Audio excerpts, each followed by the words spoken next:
দেখো অঙ্কটাই বলছে পিতা ও পুত্রের বর্তমান বয়সের সমষ্টি 80 বছর।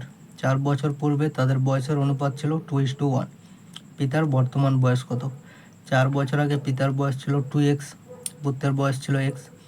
4 বছর পরে পিতার বয়স হবে 2x + 4, আর 4 বছর পরে পুত্রের বয়স হবে x + 4। দুটাকে যোগ করলে বর্তমানে বয়স পাবো। বর্তমান বয়সের সমষ্টি 80 বছর বলা আছে। 2x + x মানে 3x সমান 80, 4 4 8 প্লাস এদিকে আছে, এদিকে গেলে -8 সমান 72।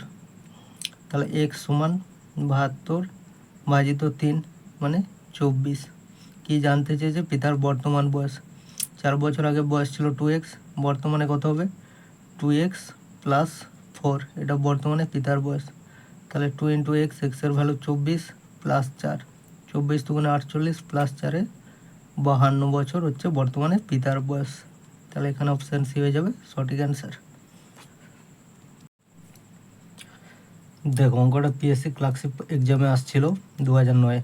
বলছে দুজন শ্রমিকের দৈনিক মজুরির অনুপাত 4:3 এবং তাদের একজন অপরজনের চেয়ে 9 টাকা বেশি পায়। তাহলে প্রথম শ্রমিকের দৈনিক মজুরি কত? তাহলে প্রথম জনের ধরলাম 4 টাকা বা 4 ইউনিট পারিশ্রমিক, আর দ্বিতীয় জনের 3 টাকা। তাহলে একজন অপরজনের থেকে 9 টাকা বেশি পায়। তাহলে এদের মধ্যে মাইনাস করলে 1 ইউনিট। তাহলে 1 ইউনিটের ভ্যালু 9 টাকার সঙ্গে সমান। বলেছে প্রথমজন শ্রমিকের দৈনিক মজুরি কত? প্রথমজন কত পেত? 4 ইউনিট।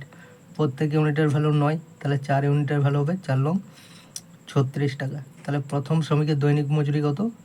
36 টাকা। তাহলে অপশান ডি হয়ে যাবে সঠিক অ্যান্সার।